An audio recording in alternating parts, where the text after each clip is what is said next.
Intuition is funny. It rarely comes as a full-blown stop or don't do that.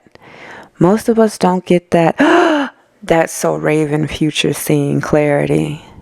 No, it's much more subtle. It's usually just a whisper, a nudge. Maybe it's a prickling at the nape of your neck, a thickening feeling in your throat, or just that silent feeling from deep within. Small enough that if you wanted to, you could justify it away. Make it seem like nothing more than your overthinking ass brain. And if you're the stubborn type, that's exactly what you'll do. You'll dismiss it and ignore it until you can't anymore. Yeah, babe. I'm about to go to sleep. Love you. With each word that slid from his lips through the phone and into her eardrums, her hands tightened around the phone, her face beginning to burn. Her body's subtle, uncomfortable warning. He's lying. Usually, this is where she'd stop to rationalize. There's no reason to think he's lying. She has no evidence. But tonight the gentle nudges would not be ignored. They wouldn't be rationalized. And before she could talk herself out of it, she leapt out of bed, snatched her keys off of the nightstand, and jumped into her car. She'd hit the corner of his block, jerking to a stop in front of his house within 20 minutes, barely closing the car door behind her before she'd found herself marching up the steps, body vibrating with adrenaline. For a moment, standing there with that gnawing feeling in her stomach, she tried once more to convince herself that she was being unreasonable, paranoid, insecure. But the gnawing. She steadied her hands as she curled it into a fist and slammed it into the front door. He was all the way up on the third floor with no doorbell and no other way inside. Normally, she thought of herself as a considerate person, but in that moment, consideration could go bob for apples and hot grease. It didn't matter if it was well past midnight, that she had to work early in the morning, and she certainly did not give a shit that his first floor neighbor was staring through the curtains at her. She slammed her fist again, this time calling out his name in conjunction. He's gonna open this door, and I'm gonna feel so foolish, she falsely hoped, knocking again, harder this time. Desperation taking over. The false hope lasted exactly 2 more seconds before the door swung open, revealing a shirtless, bewildered-looking man. Her boyfriend of 2 years stood there, his body blocking the doorway. And just behind him, barely in sight, a woman in nothing but a bra. Her stomach dropped. Her intuition was proven right again. That night should have taught her that paying attention to her body, to her intuition, was often all the proof she'd need. But unfortunately, there would be many more years and many more situations she'd ignore and dismiss before she learned to trust herself fully, before she'd stop looking for signs, receipt, or confirmation, before she'd finally accept that the feeling itself is the burning bush. That's the only sign she'd ever need. Learning to listen to and trust my intuition has probably been one of the hardest lessons I've had to learn. And as I was going through, well, you know what? I won't say lesson. I would say it's one of the hardest skill sets I've had to hone. And in doing this episode, I wanted to kind of explore and reflect on what things in the past, what things about my personality kind of made it very difficult for me to follow my intuition, and then how I kind of have started to get myself out of that, how I started to be able to listen more and trust more and rely on myself and my instincts more, and rely less on outside forces, less on, advice from friends and things like that. And that's not to say that I don't still get advice, but there was a time where if I thought one thing and someone else that I, went to for advice thought something else, I would pretty much just kind of go with what they said, like, oh, okay, and find myself rationalizing reasons to change my mindset to what they said. However, and we'll get into this a little bit later, but however, I've learned over time that has not been beneficial for several reasons. But first of all, okay, so the first thing I want to do is define intuition. I just like to do this so that everybody is on the same page about the definition. Just because I've noticed that in conversations, a lot of times you'll be having a conversation with someone based on two different interpretations of the same word or whatever. So, intuition is the ability to understand or know something immediately without the need for conscious reasoning, or a thing that one knows or considers likely from instinctive feeling rather than conscious reasoning. So intuition is all about, feeling yourself, right? Feeling your body, listening to your spiritual team, listening to yourself, without needing tangible evidence, without needing logical reasoning, right? Because, well, anyway, so like I said, I wanted to explore why it's been such a challenge for me to follow my own intuition. And in doing that, I started to go back to my childhood and how I was raised. Now, I want to say this before I get started.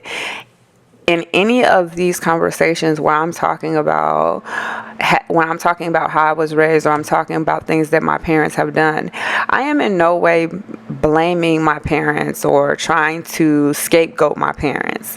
I understand that my parents are human. They had their own things going on. They had their own traumas to deal with in a time where it wasn't so easy to go and get the help that you needed. So I want to preface this by saying that I love both of my parents very much. Oops, sorry. I don't know if you heard that, but so that being said, when I think about my childhood, I think about how my dad was, or is, a person to this day actually, who kind of just turns anything into a joke. Like, he's a professional heckler. Like, he's gonna nitpick with you, and it's all in jest to him. And he does it to anybody, so this was not like him isolating me. So he would always call me like stupid or big dummy or dingbat for like any little mistake that I made. And again, like I said, he does this to this day. And when I think about myself as a child, I didn't know at the time, but I was struggling with ADHD. So I already was feeling not that smart at times, right? And it's kind of weird because as a person who has ADHD, who has always had it, I have always considered myself smart to an extent. Because it's like, if I'm smart, why can I not do these things that other people are doing, or why? And it's like, when you're working with a certain type of brain, I like to think of it like this, right? If you had a car, and this whole time you thought this car was an automatic, so you driving this car and you've had this car for 30 years and you hate the car, you cursing the car out because it don't work, it's always jerking, moving real slow, but you had this car your entire life, and then you go get it taken into a shop, one that you've never gone into before. They look over your car and they go, oh, this is a manual, this is a stick shift. And then all of a sudden, everything makes sense. All of a sudden, it's like, oh, the car wasn't bad. The car wasn't stupid. Like, the car didn't know I was driving the car wrong. That's kind of how I feel about having ADHD. Like, all of this time, I'm trying to use these tools that work for people with different types of brains. They're just not going to work for me. And trying to move in that way, and getting disappointed when it's not working out the way that I thought. But anyway, I'm a little off track. So I was saying that to say, when I'm already having this internal struggle with my feeling intelligent, and I'm already insecure about how intelligent I am or intelligent I'm not, when you have someone that is always joking, and on top of that, it was very rare for my father to be positive or encouraging in certain ways. Or I remember I went to my homecoming, and this was the first time, like, I used to be a tomboy, so I used to always wear like baggy clothes because I thought I was fat. And so this was the first time I put on like a really pretty dress. My hair was done, I had on a little bit of makeup, and it was like the perfect opportunity for your dad to tell you, oh, you look beautiful. But he didn't. He made some joke, and it's like, I get it, that's who you are, but as a parent, you do have a responsibility to speak life into your children. And I think that my dad just missed that. And so I started to kind of internalize that making mistakes makes you stupid or not good enough. And so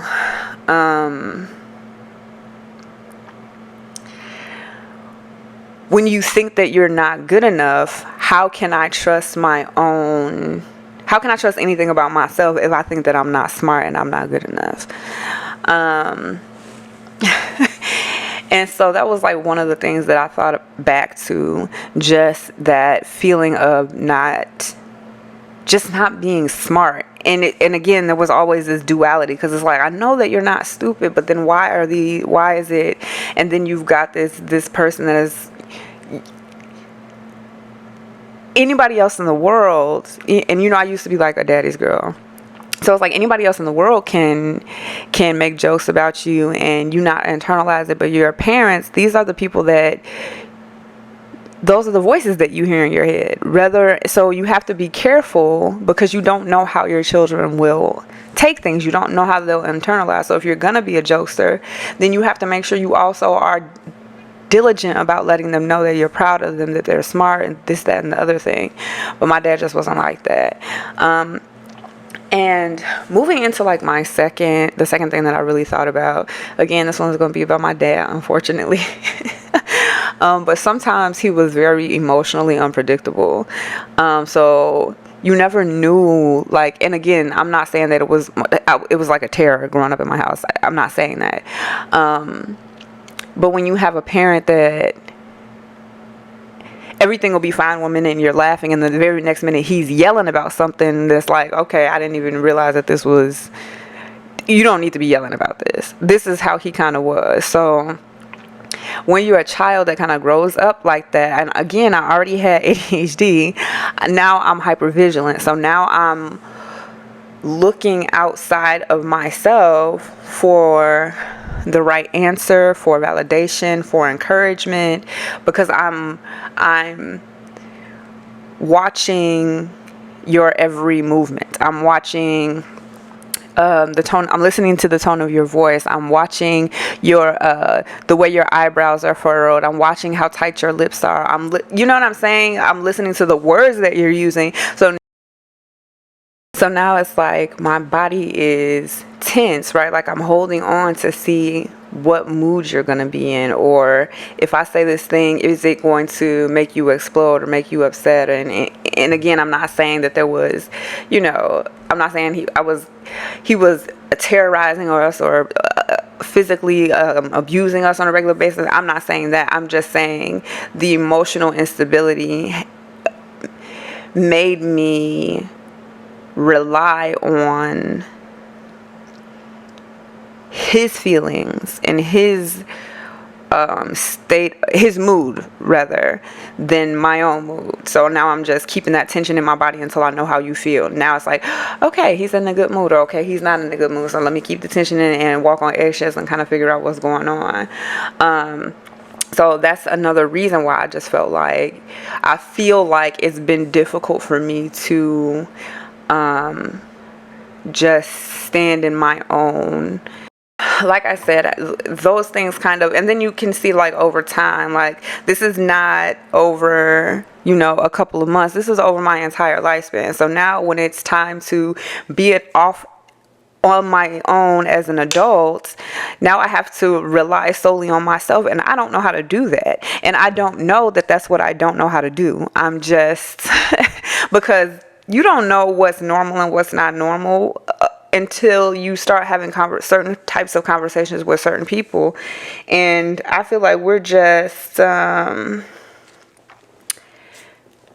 I feel like I'm just getting to a place where I'm branching out in those ways, where I'm having, well, not just getting to a point, but I'm having those conversations with a certain type of people that are able to bring a different perspective, or able to give a tool that worked for them. And social media has had a lot to do with that, having those resources, having that reach, the ability to just pop online and say, hey, this is what I'm dealing with, and have people talking about how they, overcame that thing. Like this podcast. Anyway,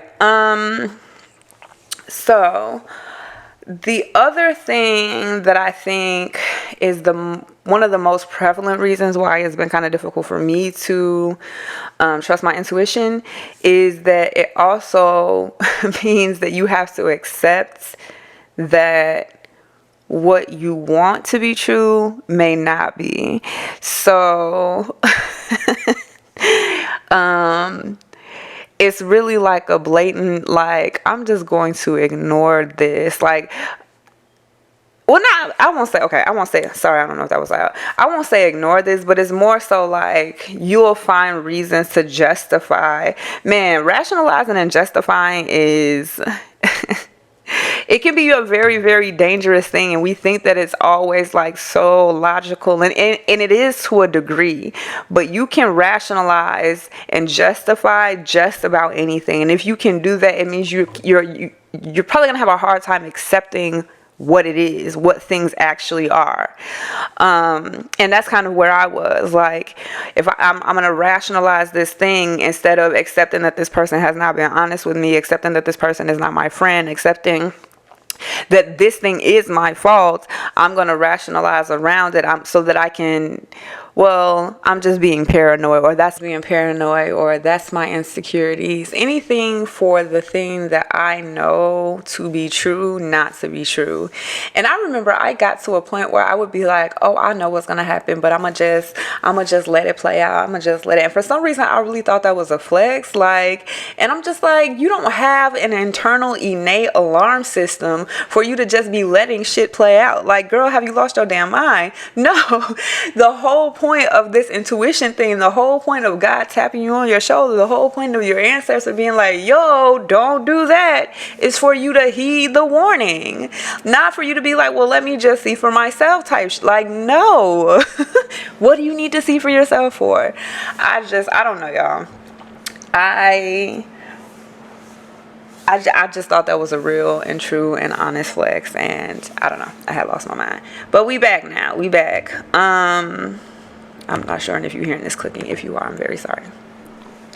But yeah, just needing to have tangible proof for some reason. And it really is, it's almost a slap in the face to the creator, because it's like, I gave you this for a reason. Like, when animals, when dogs like are, when dogs go into that little mode and they barking in the corner, no matter what you say, whatever it is that's triggering that system to go off, no matter what you say, that dog is going to keep barking until the moment has passed. Dogs don't be like, oh, I just got a weird feeling, but I'm gonna just sit here and let it slide. Like, no, they be on it. Like, there's a ghost in the room. Hello, human, there's a ghost in the corner. I'm trying to tell you something. Like, that's dogs. And so I don't want this to be too long. So like I said, when I started to think about what was making it so hard for me to really just listen to my intuition and not try to rationalize things away, or not try to ask for outside advice, I just really started to think about the things that started in my childhood and kind of perpetuated throughout my young adulthood, and unfortunately some of my adulthood. that I'm now having to, walk back and unlearn, which is cool. I'm glad to be unlearning it. So some of the things that I did, and I think a lot of things are, I'm saying I think, but I know that a lot of things are connected. Things are connected that you don't think are connected. So when I started, I didn't start to trust myself as an intention. It came with other things. So when I started this whole self-awareness journey, if you've been rocking with me for a minute, I started with yoga, and then I moved into boxing. Yoga was very like, it was very meditative. Like it made you focus on your breathing, focus on holding your body in a certain position for however long you're doing it. But you also have to listen to your body, and you have to breathe into certain parts of your body. So a lot of that is building like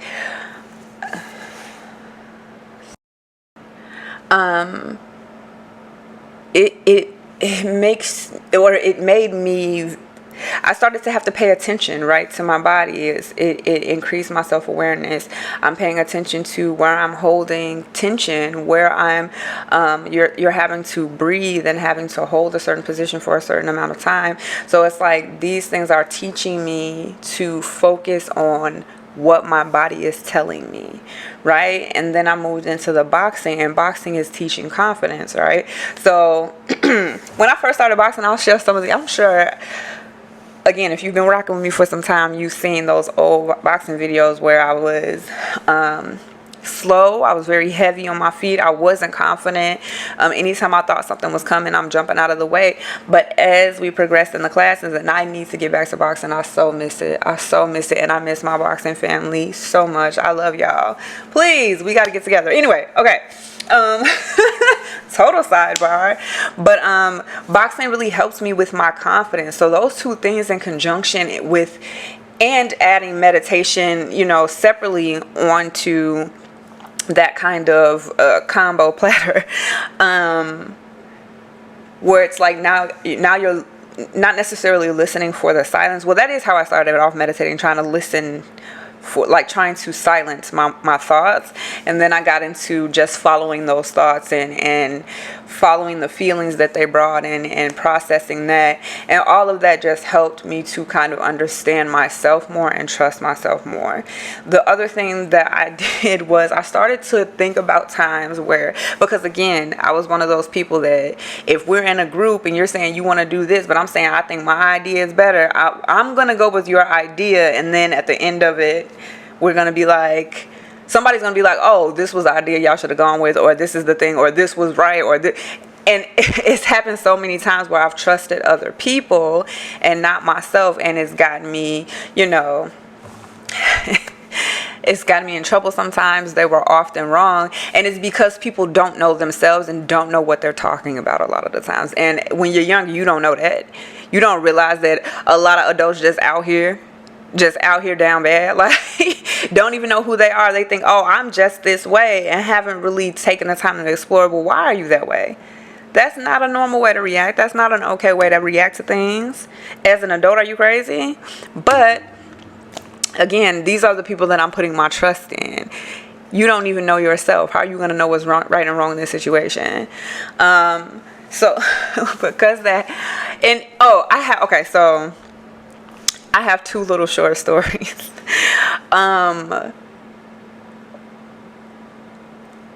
So I watched this show called The Traitors, and I watched the American version. I watched pretty much all of the versions. So there's an American one, a New Zealand one, an Australian one, and I think on the Australian one, it was this dude on there named Mark.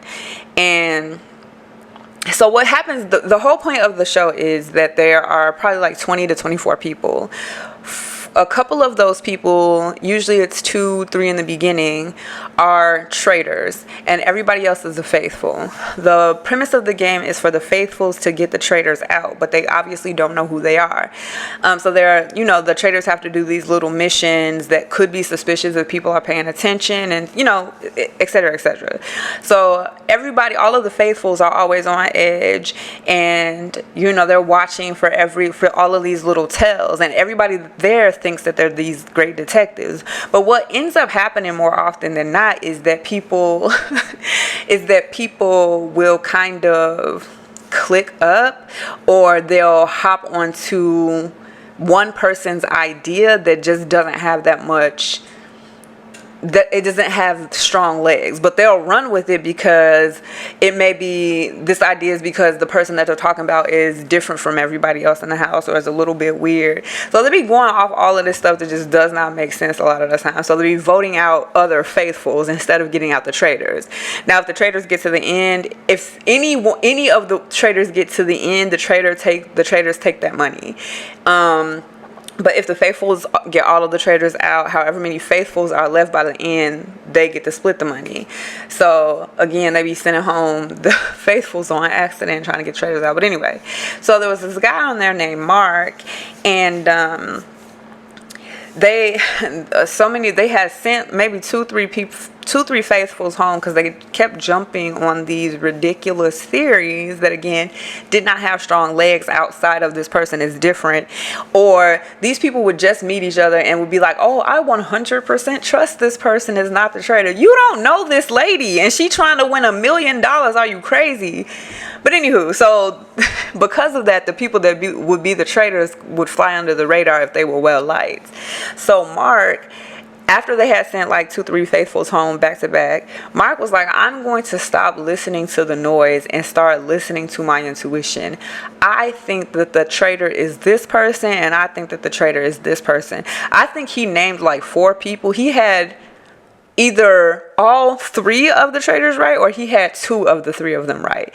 So long story short, they ended up, because they started listening to him, they ended up getting one of the traitors out, and then they ended up getting one of the other traitors out. And then as he was leaving, he actually told them who the third traitor was, but once he was gone, everybody kind of went back to doing the same stupid stuff instead of it would be so weird. Like, anyway, but the point is, Mark got to the point where he was like, I am not going to listen to none of this outside noise. I'm going to follow my intuition, because every time I have let them tell me that this person was a traitor, even though I felt like they weren't, and we all voted with them, we've sent home faithfuls. So once he started really listening to himself, I mean, obviously it made him a target, but they got two traitors out because of him. And literally solely because of him. And the other thing I was watching Dexter recently, and there was a character on there, Maria LaGuardia. And this is like in the later seasons after Dose gets killed. If you haven't seen Dexter, I'm not sorry for the spoiler. It's been 15 years. But after Dose gets killed and she's starting to figure out that Dexter is the Bay Harbor Butcher, everybody in the precinct, now these are detectives, y'all, in the precinct, even though she has actual like evidence, she boom, boom, boom. Even she goes to I don't know if he was the commissioner. I don't know what he was at that point, but she goes to him, gives him all of this layout, but because they love Dexter so much, they're not listening to fact. They're gaslighting this lady, but she knows that she is not wrong. It's just something in her gut telling her she is not wrong, so she keeps on it. But anyway, he ends up killing her too. But the point is, one, people will try to gaslight you whether or not your intuition is right or not. And if you're not solid and you're not standing on what you know, then you're making decisions on, one, other people's manipulation, but 2, other people's ignorance. Because again, like, my tuition is so strong, but I'm following people who, I'm sorry again, I didn't mean to bump that, but I'm following people who just don't have strong intuition, just don't even know themselves. They don't even have the right type of mindset. They don't even have the same mindset I have, but I'm listening to what they got to say. Absolutely not. Yeah, absolutely not. Absolutely not. So after I, did all of the reflection and just really started to build confidence in other ways, or build confidence in myself in other ways, it just started to all kind of fall in place. And So if I were to give you some steps to do, if this is something that you struggle with, and if you resonated with anything that I said, anything, I'm sure plenty of us have had similar, upbringings, and a lot of that stuff did negatively affect us, whether it was intentional or not, or it did affect us in ways that we have to now undo. And then, some of us, myself included, didn't make it no better with, bad decisions and impulsive behavior and all that jazz. But that's another story for another day. If I were to give you a couple of steps, I would say reflect on past moments. If I would give you a few steps to start to try to trust your own intuition and move accordingly. That's the other important part. We're moving accordingly. We're not listening to our intuition, hearing what it has to say, and then still seeing for ourselves. That's not what we're doing. So 1, reflect on past moments when you did trust your intuition and you were right. Really reflect though. What was the situation? What did your body feel like? What was the thing that you just knew? Like, no, this is wrong. This is right. This is what my intuition is saying, and I'm standing on business, right? The other thing, number 2, practice mindfulness with meditation, or you can do a body scan. Start paying attention to how your body feels when you're reflecting on situations and decisions that you made. Do you tense up when you think about it? Do you get angry? Do you get anxious? And then explore those sensations. Like I said, that was something that I did a lot when I was doing yoga and when I was just meditating. So you can combine the things. If you have a hard time just meditating, try to combine it with your exercise. It doesn't have to be you just sitting on the floor going, oh, right? Number 3, you can start trying to make small decisions without asking for opinions. So make sure you thought about it, researched it if the situation calls for that, but then make your decision and stand on it. Whether you're right or wrong, whether it turns out your way or not, stand on that decision. Everybody is not always right. You're not always going to make the right decision, but it's okay as long as it's your decision. That is what it is, right? And then you always just want to be patient and intentional and compassionate to yourself. The process takes time and effort. If you, around my age, you've been who you are for your entire life. So undoing things is going to take some time. So we've made it to the end, friends. We've talked about intuition today and how it's not always this big dramatic moment, but usually a subtle whisper that we sometimes choose to ignore. I've shared stories and reflected on how I've been conditioned to doubt myself and how I've explored starting to trust my own gut. And I just want to leave you with this. Your intuition is already in you. It's not something you have to go searching for. It's always been a part of you, always there, always whispering, always guiding. Maybe it's been drowned out by doubt, fear, or by the voices of others, but it is there waiting for you to listen. Take what you need from today's episode. Maybe it's the reminder that you don't have to justify your instincts to anyone, not even yourself. Maybe it's the permission to trust that gut feeling, even if it doesn't make sense. Or maybe it's just the acknowledgement that you've always known the right answer deep inside, even if you second guessed yourself. Whatever it is, let it be a seed of change. Let it be the start of something new, of trusting you, of making decisions from within and giving yourself the grace and patience to grow. And remember, friend, you don't need a burning bush. You just need to listen to your body and to those subtle signals and trust that the answers you're looking for are already inside of you. All right. Thank you for listening, friend. Take what you need and trust yourself more today than you did yesterday. Thank you. Bye. I love you.